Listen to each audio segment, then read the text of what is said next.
just a little bit of pain for a whole lot of freedom. You know, it's like you might feel that burn, but once you get on the other side and then it begins to heal, you come out much more stronger. And if you don't face your fears, they control you. Mhm. They control you. They dictate, you know, whether you're successful, whether you're happy, whether you're healthy, you know, and you have to push through them. That's the whole thing. Today, we're joined by best-selling hip-hop artist Jeezy as he shares how adversity can be an advantage and how believing in yourself is the key to success. This is the Launch Your Business podcast because we know starting a business is challenging, but it doesn't have to be confusing. Each week, we'll give you the tactical advice and the necessary tools to scale your business without feeling burnt out. I'm Terry Rice, business development consultant and staff writer here at Entrepreneur Magazine. Let's dive in. All right, this is going to be embarrassing, but when I first moved to New York City, my credit score was a 450. And as you can imagine, that made it relatively hard to find an apartment. Most realtors would not even let me see a place, and if they did, they wanted several months of rent in advance before allowing me to move in.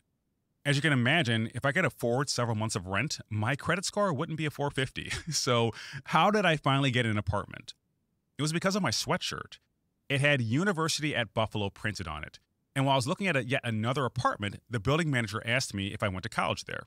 I said yes. He then asked me if I knew a woman named Rebecca Greenberg. I said, yeah, I know Becky. She got married to some dude a few years ago.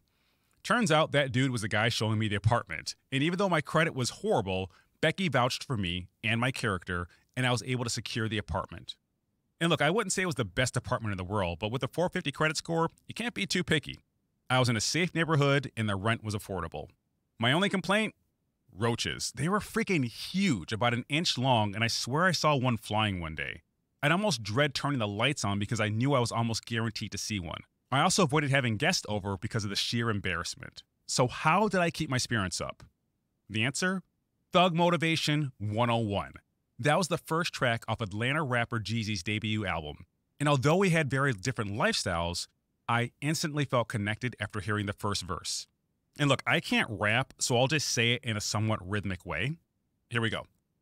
I used to hit the kitchen lights, cockroaches everywhere. Now I hit the kitchen lights, it's marble floors everywhere. Quick heads up, I will never rap on this podcast again, so there is no need to submit that request. Let's move on. Like I said, I felt connected because I was going through the same experience and had similar aspirations. And his encouragement led me to feel that one day I'd have a home which did not feature uninvited roaches either. I just had to believe. That same mindset will work for you as well, and that's why I'm so glad to be chatting with Jeezy today. Born J. Wayne Jenkins, Jeezy's first album with a major label hit number 2 on the Billboard 200 and was platinum certified. He's since gone on to sell over 6 million albums. But as you'll learn during our interview, things did not magically transform once he achieved success. In fact, some of his behaviors put him at risk for losing it all.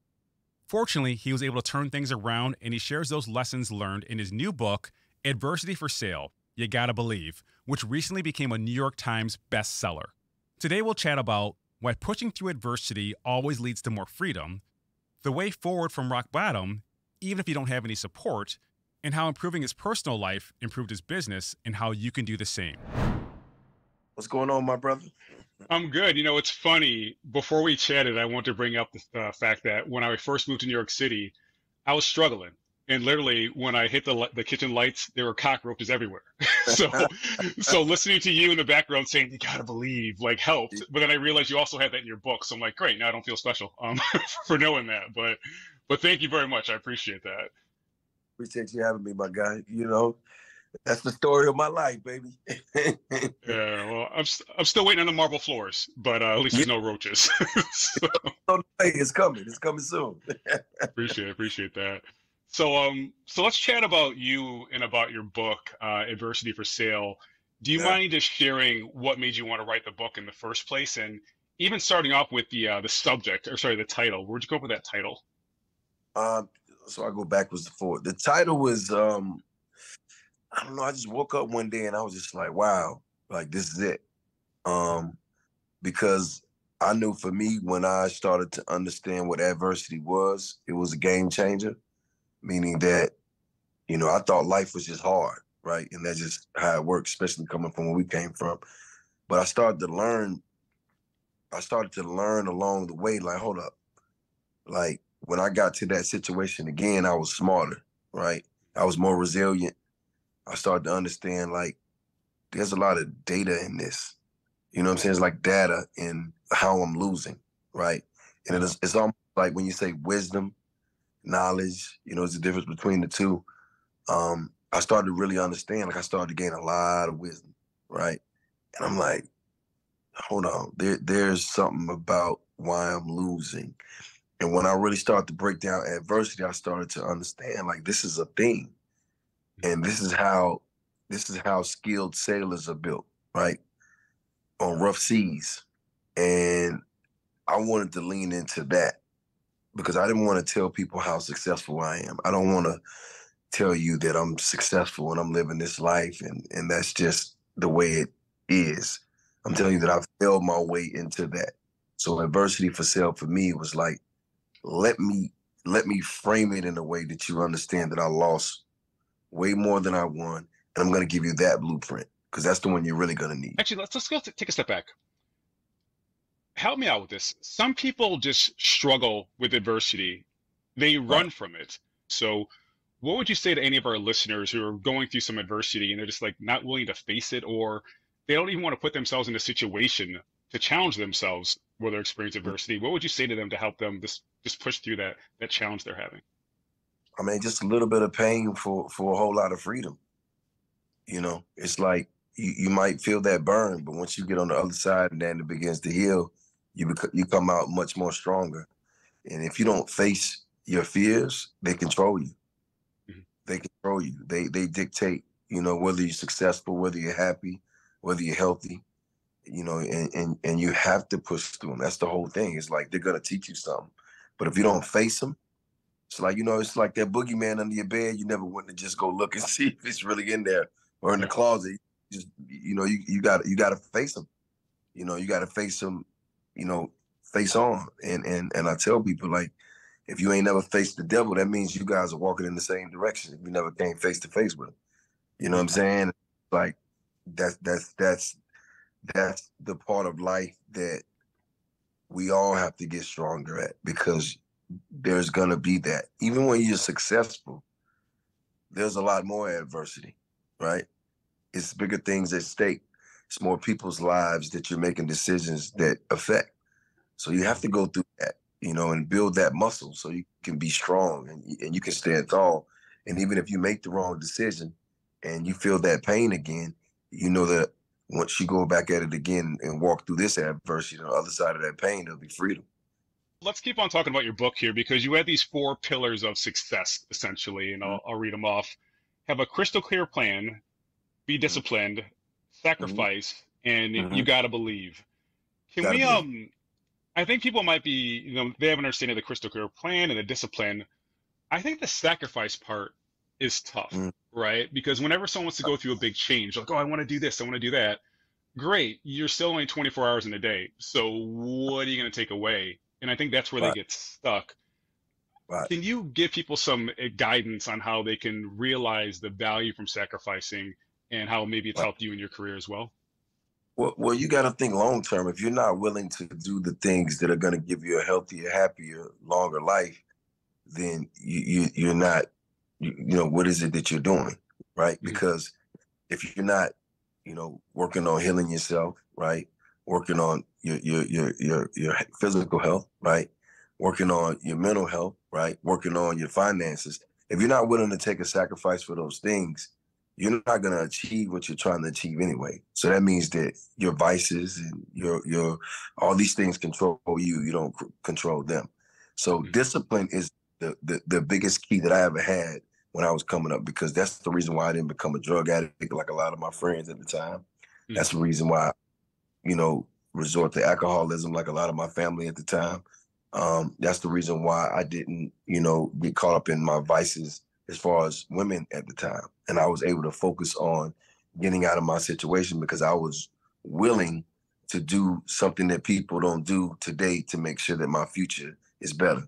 So when my friends were buying Ferraris and I was saving all my money, that was discipline.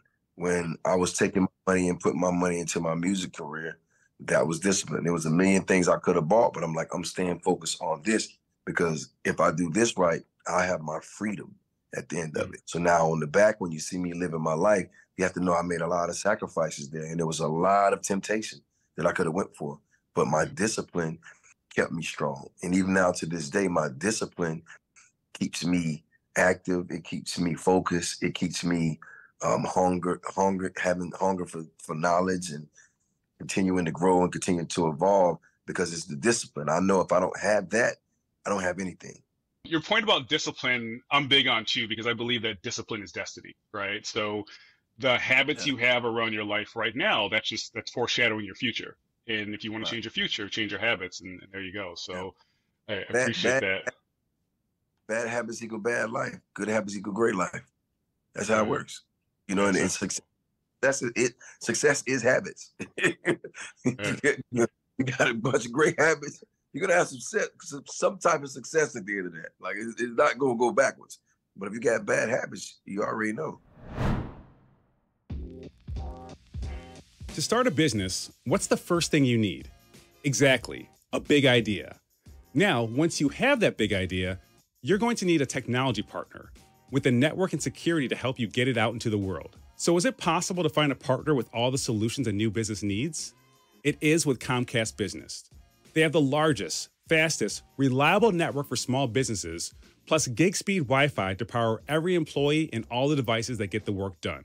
And it will get done, because this internet is consistent with 99.9% network reliability to help keep you up and running and ready to succeed. You'll also get next-level cybersecurity to help you against attacks. Oh, and as your business grows, Comcast Business Solutions can flex and grow right along with you. No problem. It's all on the next generation 10G network. No wonder Comcast Business powers more businesses than any other provider. So, do you have a business you're ready to bring to life? With Comcast Business, it's not just possible, it's happening. Comcast Business, powering possibilities. And you mentioned earlier hitting rock bottom. As much as you feel comfortable, can you just explain what that was like and how you pulled yourself out? I mean, almost like whispering to yourself, you got to believe. How did you believe there was a better way to move forward? Rock bottom would be, paranoid out of my mind, drinking more than I ever drank in my life, the worst health I ever been in my life. My diet was Cristal in the Waffle House. I was just low, depressed, not knowing that I was depressed, unhappy, very unhappy, trust issues, the trauma, everything. And I just remember being at my lowest point. And I just remember there's a restaurant I used to go to that I used to hang out at. And I just remember being in the parking lot, sitting in the car one day and just being like, man, I just gotta get my life together, man. Like, I just wasn't happy. Like, there's nowhere I could go, nowhere I can be, no one I can be around that gave me any type of hope, right? Mm-hmm. Seemed like the walls was closing in. And I just remember praying and just praying and praying and praying and just telling God if he could just get me out of this place, that I could and would do better for myself. And what it really was it just all caught up with me. My past, everything that I've been through, the pressures of what I was trying to do, which was music at the time, and get out of the streets. You seeing your peers going to prison and getting real time, and just all the bad stuff you had done, and you're like, it's karma and all these things, and you're on a hope and a prayer. And the thing that really dawned on me, here I am, Thug Motivation is out. I'm almost at, 1.5 million records, and I'm at the lowest point of my life, right? I should be happy. I should be a superstar. I should be all these things, but it's not happening. And it just really opened my eyes that I needed to do some work. Like, I needed to work on myself. I needed to fix things. I needed to pay attention to what my heart was telling. I needed to find a purpose. Basically, I was lost. And I felt like that wasn't who my grandmother raised me to be. I felt like that ain't what I was born to do. And I felt like there was a bigger calling, and that was those voices and those signs telling me, like, you know, just work on yourself, right? But at the same time, keep your faith and just dig yourself out of this hole. And it took a while. Like, it took a while. It took a while, and it would be times when I would get out and I would feel good, and then I would relapse. Something would happen, and that's that adversity again. Something would happen, and I'm just like, you know, and then you get to the point, you know, like I said, like, you don't want to ask why, you know, you got to keep pushing. And that's what I kept telling myself, man, like, if you don't believe, nobody's going to believe for you. And I just was like, I know my life should be better. I know I could be a better leader. I know I could be a better father. I know I could be a better brother. And I just kept going at that. And, you know, it was a lot of things that I had to face, you know, that I had to really like face, that I had to understand that what used to serve me before didn't serve me now. And I just proceeded to walk and proceeded to walk and proceeded to walk. And it took some time, and just things just started happening. And I started to get more control over myself. You know what I'm saying? More control over my drinking, more control over my partying and my vices, and started to, you know, work out, take care of myself. And I started to get mentors, and I started to, like, substitute all the dumb shit I was doing for, like, things that I really wanted in my life. Like sitting down, having conversations with people, and, like, starting to get quality people around me, and not people around me that didn't want the best for me. You know what I'm saying? Or that I could trust. And it took years and years and years. And when you see me like this right now, that's why I really wanted to share my story and my message, because you can be all the way at the bottom of that barrel, man, but it's still a top. You know, it's still a way out, you know. But you gotta believe, though, because I'm telling you all the bottom of my barrel. I'm saying, I'm the bottom of my barrel, you know, and just think, if I didn't, we wouldn't even be having this conversation. How crazy is that? Yeah, it's crazy because, like, I feel that in your music. Like, I was sitting in my car, my buddy John Galvin, he had this, like, I don't know, like a green Mazda. We would just sit in his car listening to your music, like drinking 22s. Couldn't even afford 40s. We're drinking 22s slowly. Like these old Englishes, and listening to your music, and, like, now I get why it felt so impactful. It was real stuff. So Welcome Back wasn't on the first album. That was on the second album, right?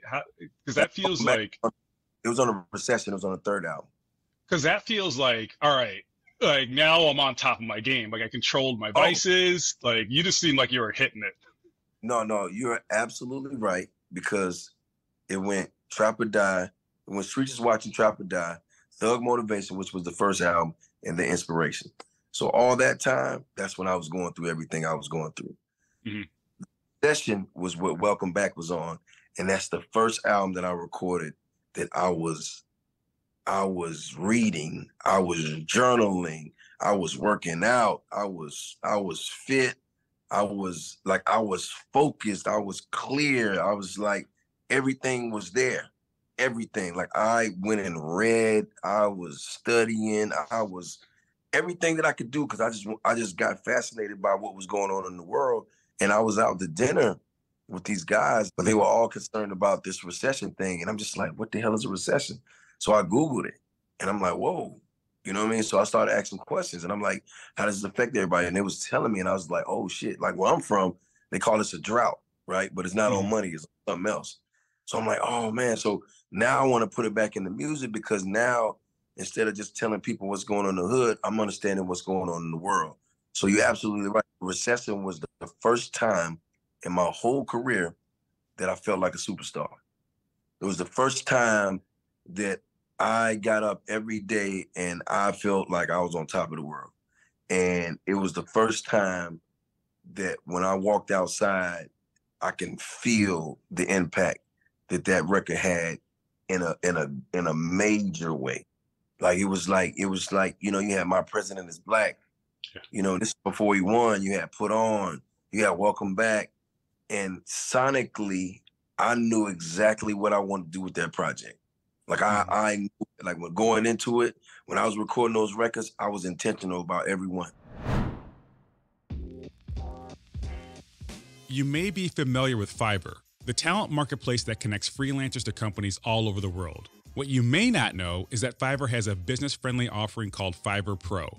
Gain access to the very best freelancers for your projects through Fiverr Pro's curated catalog of exceptional talent. Streamline your workflow with their user-friendly dashboard where you can organize projects, track progress, save talent lists, and collaborate effortlessly with your entire team.